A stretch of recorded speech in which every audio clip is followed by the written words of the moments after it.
Hi my dear friends and குட்டீஸ். இன்றைக்கி நம்ம சேனலில் பார்பிக்கு வந்து கேப் வந்து ரெடி பண்ண போகிறோம். அதுக்கு முன்னாடி நம்ம சேனல் இப்போ தான் ஃபஸ்ட் டைம் பார்க்குறீங்கன்னா மறக்காமல் சப்ஸ்கிரைப் பண்ணிக்கோங்க. நான் வந்து பெயிண்ட் பாட்டிலோட மூடி தான் வந்து எடுத்திருக்கேன். நார்மலாக வாட்டர் பாட்டில் மூடி வச்சு கூட செய்யலாம். என்கிட்ட பெயிண்ட் வந்து தீர்ந்து போன பாக்ஸோட மூடி வந்து நிறைய இருந்தது. அதனால் நான் வந்து அதை வச்சு இன்றைக்கி வந்து ட்ரை பண்ணுறேன். மொத்தமான அட்டையில் வந்து ஃபஸ்ட்டு அதை ஒட்டிடலாம். அதுக்கப்புறம் மேலே நான் வந்து ஒயிட் கலர் உள்ளன் த்ரெட் எடுத்திருக்கேன். நீங்கள் வந்து உங்களுக்கு பிடிச்ச கலரில் எடுத்துக்கோங்க. நம்ம வந்து இதுக்கப்புறம் அடுத்தடுத்து பார்பி வச்சு நிறையா வந்து வீடியோ போட போகிறோம். அதனால் பார்பிக்கு தேவையான திங்ஸ் எல்லாம் வந்து நான் இப்போ ரெடி பண்ணிகிட்ருக்கேன். அது வந்து நிறையா இது வந்து நான் என்னால் அப்லோட் பண்ண முடியல. நான் நிறைய திங்ஸ் ஆல்ரெடி ரெடி பண்ணிட்டேன். எல்லாமே ஒரு நாளைக்கு நான் வந்து உங்களுக்கு காமிக்கிறேன். நான் வந்து ஒரு சில இது மட்டும் வந்து நான் காமிக்கிறேன், வீடியோ அப்லோட் பண்ணுறேன். இது மாதிரி வந்து உள்ளன் த்ரெட் வச்சு இது மாதிரி சுற்றிட்டே வரணும். நல்லா நெருக்கமாக சுற்றிக்கோங்க, அப்போ தான் பார்க்குறதுக்கு நல்லாயிருக்கும். நீங்கள் வந்து நார்மலாக வந்து ஃபெவிகாலும் யூஸ் பண்ணலாம், ஃபேப்ரிக் க்ளூ கூட யூஸ் பண்ணலாம். ஃபேப்ரிக் க்ளூ இதை விட இன்னும் நல்லாவே ஒட்டும். ஏன்னா உள்ளன் த்ரெட்டுங்கிறனால ஃபேப்ரிக் க்ளூ இன்னும் நல்லா ஸ்ட்ராங்காக இருக்கும். இது மாதிரி நல்லா வந்து ஃபுல்லாக வந்து சுற்றி ஒட்டிகிட்டே வரணும். மேலே அந்த மூடி ஃபுல்லாகவே வந்து இது மாதிரி நல்லா நெருக்கமாக சுற்றிட்டே வரலாம்.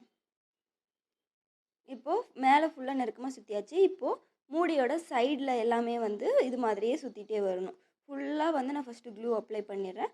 அதுக்கப்புறம் வந்து நான் ஃபுல்லாக சுற்றிக்கிறேன். இந்த பெயிண்ட் பாட்டிலோட மூடி வந்து அந்த பார்பிக்கு கேப்புக்கு வந்து கரெக்டாக உள்ளே போகிற மாதிரி இருந்தது. அதனால் நான் இதை யூஸ் பண்ணியிருக்கேன். இப்படின்னா மருந்து பாட்டிலில் மேலே அந்த ஒயிட் கலர் மூடி கொடுத்துருப்பாங்கள்ல, அந்த டிரான்ஸ்பரண்ட் கேப் இருக்கும்ல, அது கூட நீங்கள் யூஸ் பண்ணிக்கலாம். அதுவும் வந்து பார்பிக்கு தலைக்கு வந்து கரெக்டாக இருந்தது. நான் அதுவும் செக் பண்ணி பார்த்தேன், அதுலேயும் செஞ்சு வச்சுருக்கேன். இப்போ வந்து இது ஃபுல்லாக வந்து ரோல் பண்ணிக்கிட்டே வரணும்.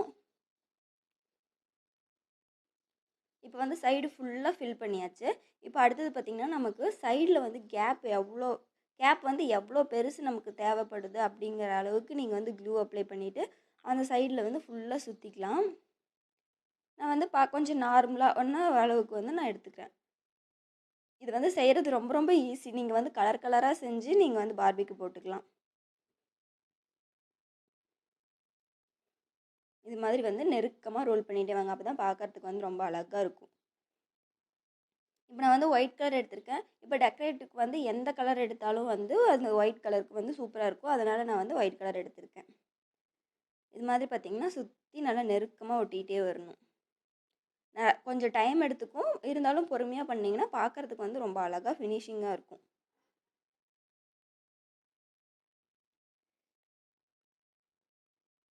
இது மாதிரி நல்லா ப்ரெஸ் பண்ணி ஒட்டிகிட்டே வரணும். இப்போ பார்த்திங்கன்னா எனக்கு வந்து எவ்வளோ சைஸ் வேணும்னு தேவைப்படுதோ அவ்வளோ பெருசுன்னு வந்தோன்னா நான் சுற்றிக்கிட்டேன். அதுக்கப்புறம் வந்து கொஞ்சமாக க்ளூ அப்ளை பண்ணிட்டு எண்டில் வந்து ஒட்டிட்டு கட் பண்ணிடலாம் எக்ஸ்ட்ரா இருக்க த்ரெட்ஸை. இப்போ வந்து ஃபுல்லாக நல்லா ஒட்டினதுக்கப்புறம் எக்ஸ்ட்ரா இருக்குல்ல, அந்த அட்டை எக்ஸ்ட்ரா இருக்குல்ல, அதை வந்து நம்ம கட் பண்ணி எடுத்துடலாம். கேப் மட்டும் தனியாக எடுத்துக்கலாம். இப்போ பார்த்திங்கன்னா கேப் மட்டும் தனியாக எடுத்துச்சு. இப்போ பின்னாடி பக்கம் அந்த மூடி இருக்க ஓட்டை நமக்கு வந்து தனியாக வேணும்ல, கேப் வந்து பார்பிக்கு போடுறதுக்கு. அதுக்கு வந்து கார்ட்போர்ட் கட்டரை வச்சு நான் கட் பண்ணி எடுத்துடுறேன். இப்போ பார்த்திங்கன்னா அதை கட் பண்ணி எடுத்துட்டேன். இப்போது டெக்கரேட் பண்ணுறதுக்காக பிங்க் கலர் உள்ளன் த்ரெட் எடுத்திருக்கேன். அதை இது மாதிரி ரெண்டாக மடிச்சுட்டு வேணுங்கிற அளவுக்கு அளவு வச்சுட்டு கட் பண்ணிடலாம் மீதியை. இப்போது இது மாதிரி நான் முடிச்சு போட்டுக்கிறேன். நார்மலாக நம்ம வந்து கட்டுவோம்ல, அதே மாதிரி தான் சிம்பிளாக வந்து கட்டிட்டு சின்னதாக வச்சுக்கிட்டு மீதி இருக்கிறது எல்லாத்தையுமே வந்து நான் கட் பண்ணிடுறேன். இப்போ பார்த்திங்கன்னா 2 பக்கமும் ஒரே ஈக்குவலாக இருக்க மாதிரி வச்சுட்டு கட் பண்ணிக்கலாம். இப்போ வந்து பார்க்குறதுக்கு பவு மாதிரி அழகாக இருக்கும். இப்போது நடுவில் ஒரு சின்னதாக ஒரு ஃப்ளவர் ஸ்டோன் மாதிரி ஒன்று வச்சுக்கிறேன். அப்போ இன்னும் பார்க்குறதுக்கு அந்த கேப் ரொம்ப அழகாக ரிச்சாக இருக்கும்.